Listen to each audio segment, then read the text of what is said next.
Welcome back to Storm the Albatross reads Chapter 21 of The Walking Dead Hope. I'm Storm the Albatross. Let's continue where we left off. Behind that fallen walker, 5 more sauntered toward him, their white eyes fixed on the freckled man. He dashed to the left, jumping off over an overturned table as the 2 of the walkers tried to reach him over it. He swung Charles again and caught the edge of one of their heads. Blood spurting onto the wooden table on the left side of the courtyard. Azam shot yet another arrow into the head of the overweight walker, its body falling to the ground with a thump. "Watch out!" Azam called to Louis when one of them took hold of his arm, pulling him to it. Louis was trapped in a death grip with one of the walkers while his left hand battled with the 2 others, swinging Charles wildly.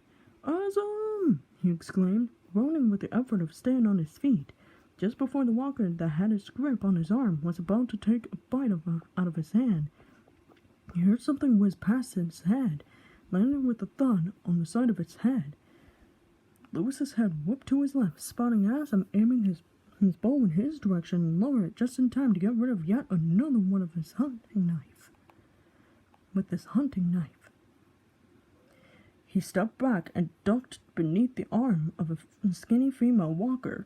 He stumbled his way to Azam, crushing the skull of a walker whose arm was reaching for Azam's hair.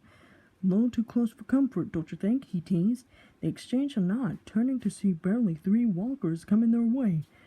Azam shot an arrow at the one on the far left, leaving Louis to practice his batting on the one on the right. Its head flew clean off, landing on the ground and splashing the grass blades with red tinge. Azam dispatched of the last one with his knife, using Clementine's trick of kicking their knees from underneath them.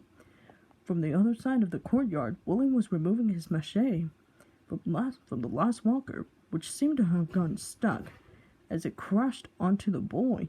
Louis rushed to his side, heaving the undead off of Willie. Louis offered his hand to the boy, who graciously took it. He surveyed the courtyard, counting at least 15 corpses littering the ground. Azam helped 10 close up the gate, securing the latch before more walkers could make their way to them. Louis was about to say something to Azam when a guttural scream tore through the air. "That's Clementine!" he exclaimed, breaking into a sprint. He burst through the admin building's door, turning to the right. As he got to the double doors at the end of the corridor, he spotted AJ sitting against a wall to the left, absently spinning the chamber of his gun. Louis started turning the knob, but AJ stopped him. "No, don't!" "Why not?" Louis asked, frowning. "Ruby says she needs space," AJ explained, setting down the revolver. "She said the baby's taking a little longer than expected," and he furrowed his brows and tried to recall his earlier conversation. "And to tell you that Clem's just fine." Louis huffed in annoyance as yet another scream tore through the room, chilling him to his very bones. He leaned against the opposite wall to AJ, sliding down to the ground. He should be the one in there helping her. The pair said nothing as they waited. AJ kept playing with his gun, an intense clicking breaking the silence that ensued, and beneath Clementine's cries. "AJ, cut that out," snapped Louis, closing his eyes. AJ stopped, looking up at Louis with wide eyes. "That's getting on my nerves." "Sorry." After that, they retorted to silence, and during Clementine's screams, praying to any god that would listen, that she would be all right. "Come on, Clem, I know you can do it," he thought, taking deep breaths to calm his unsteady heart. He thought about the day he found out he would be a father.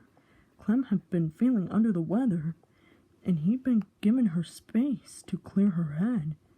It hadn't occurred to him that she'd run off and go on a near-suicide mission, but the price she brought back was more than he could have ever asked for.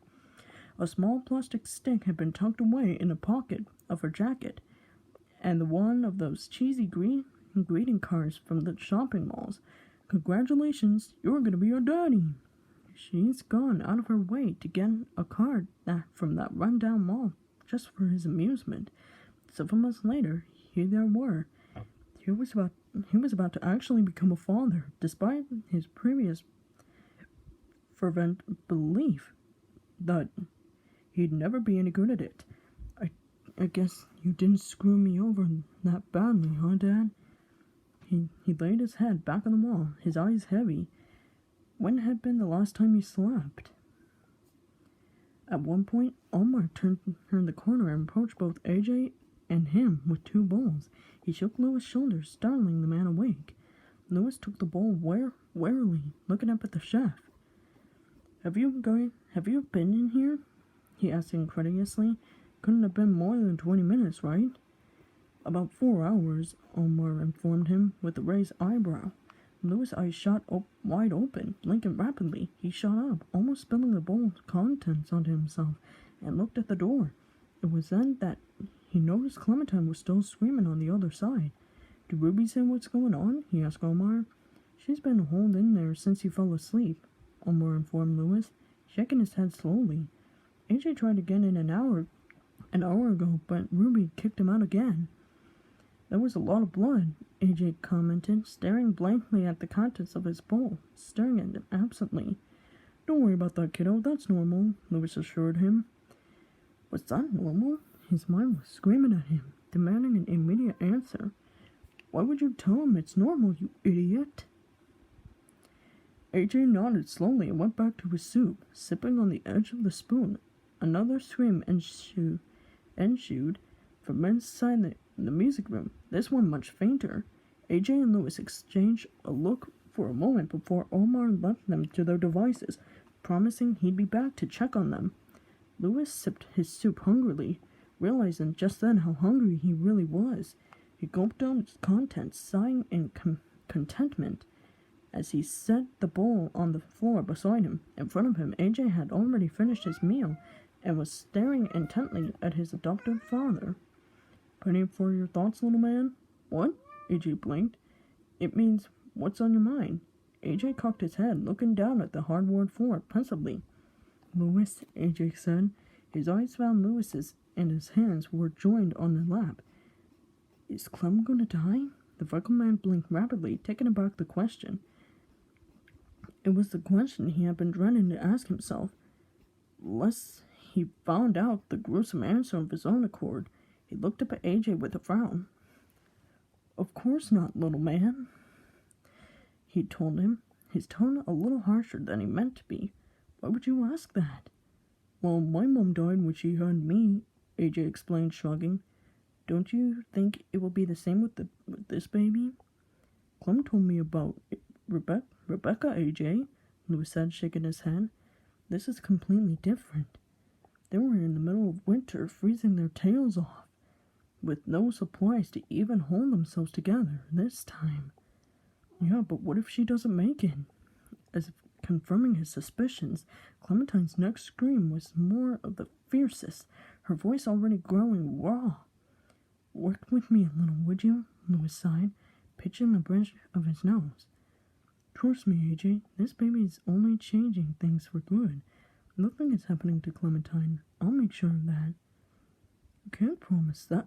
They were interrupted when a new different cry broke through the silence that enveloped them without them noticing. This one was different than the last ones. It was high-pitched to the point where it was almost deafening. Louis and AJ stared at each other for a moment. And this is where we'll stop for part 2. Stay tuned for part 3 of Storm the Albatross reads Chapter 21 of The Walking Dead Hope.